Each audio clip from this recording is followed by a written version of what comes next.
RS ফাহিমের video shoot করতে গিয়ে দুর্ঘটনায় মারা গেলেন তার নিজস্ব ক্যামেরাম্যান আজিম আহমেদ।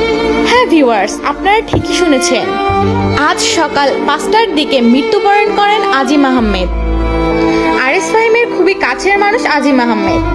সম্প্রতি তারা ঘুরতে যান সিরাজগঞ্জে।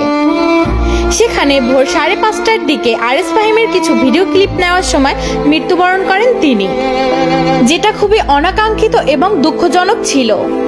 তার মৃত্যুতে ভেঙে পড়েন সবাই।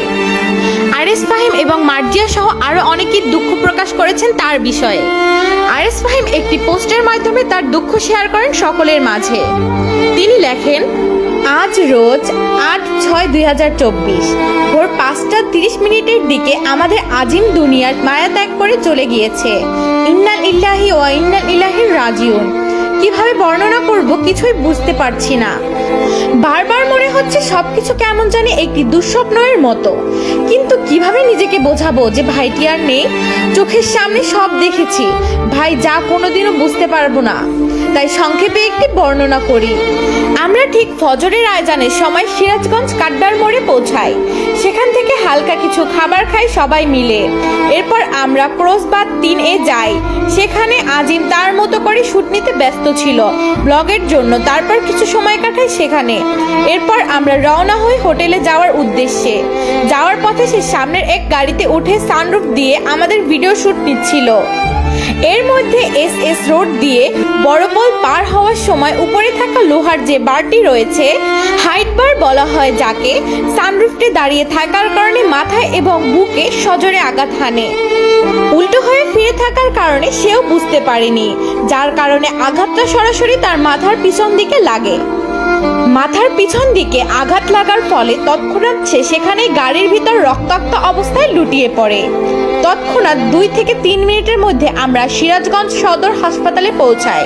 সেখানে নেওয়ার আগেই আমার ভাই দুনিয়ার মায়া ত্যাগ করে চলে গেছে। তার জন্য কিছু করার সুযোগটাও পাইনি। চোখের পলকে সব শেষ হয়ে গেল।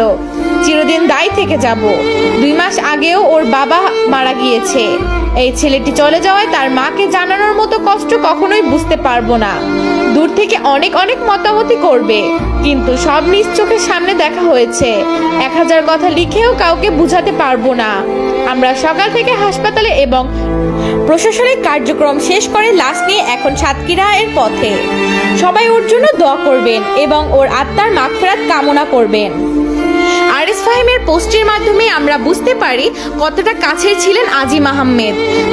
এছাড়াও তাকে নিয়ে পোস্ট করেন তার অনেক বন্ধু বান্ধব।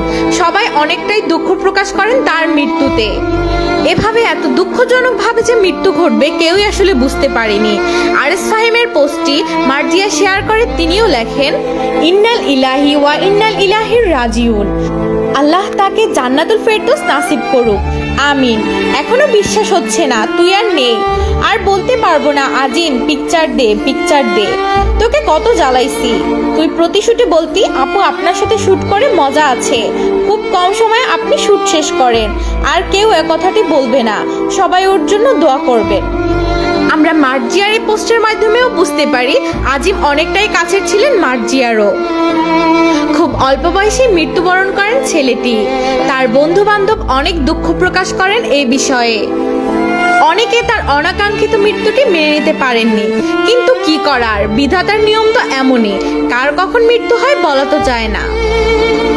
তো ভিউয়ার্স, আমার আজকের ভিডিওটা ছিল এই পর্যন্তই। এমন আরো নতুন নতুন নিউজ পেতে আমার পেজটিতে ফলো দিয়ে পাশে থাকবেন। আর ভিডিওটি যদি একটু ভালো লেগে থাকে অবশ্যই একটি লাইক এবং একটি কমেন্ট করে যাবেন। দেখা হবে নতুন কোনো ভিডিও নিয়ে। আল্লাহ হাফেজ।